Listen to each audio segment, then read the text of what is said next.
In a small village-like area located on the outskirts of town, where the lands were covered with grass and grown crops to feed the community, there lived an old woman named Maggie. Some of us may remember Maggie from the Steve video, in which she was one of the victims who lived on the land that was threatened by the rich, or should I say now struggling businessman Jeff. After he was put away and they got their land back, thanks to Steve, things went back to normal and the people in the small village could live there in peace.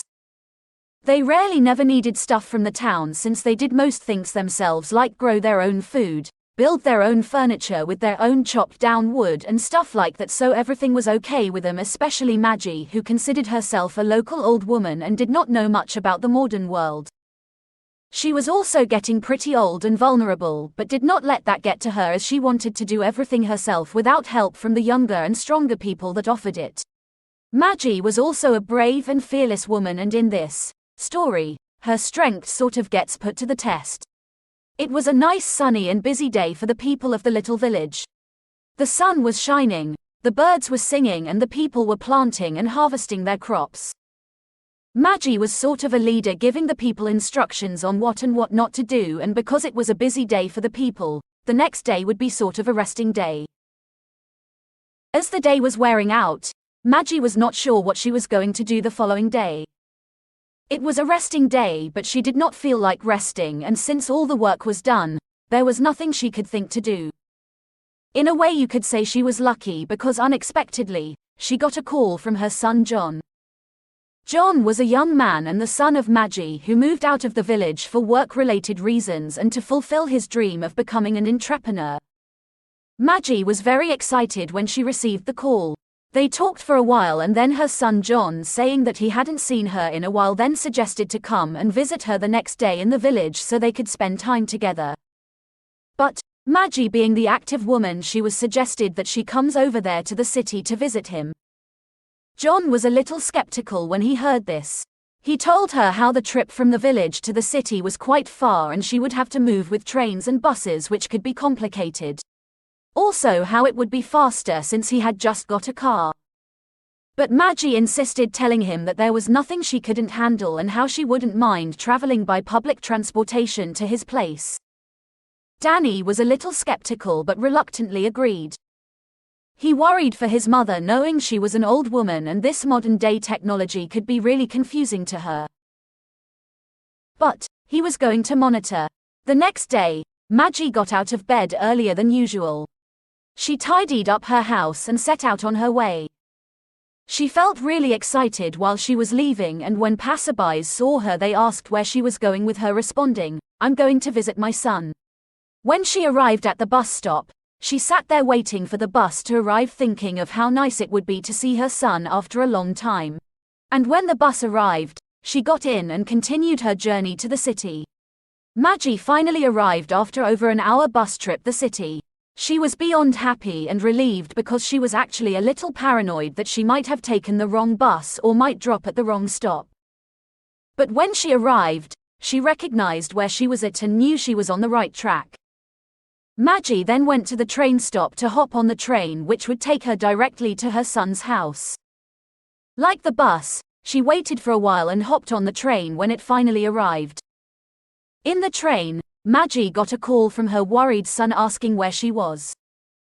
She told him not to worry, as she had just boarded the train on her way to his address.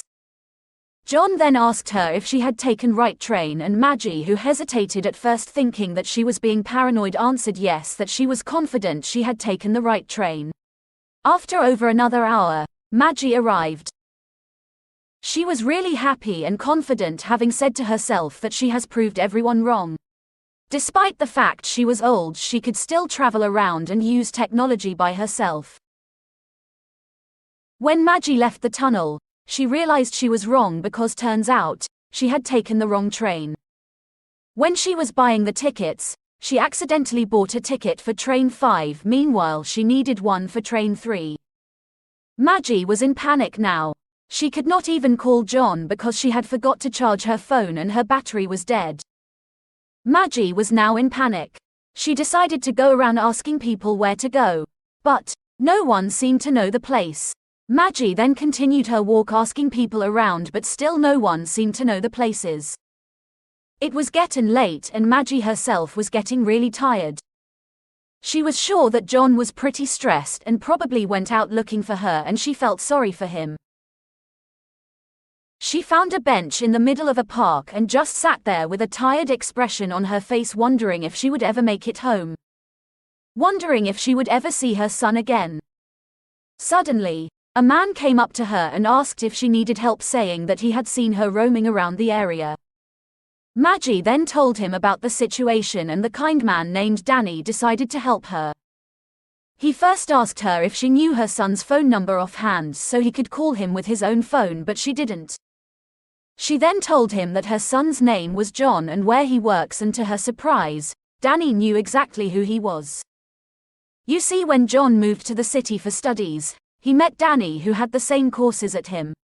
They started talking to each other and became really good friends ever since, and both finished top of their classes.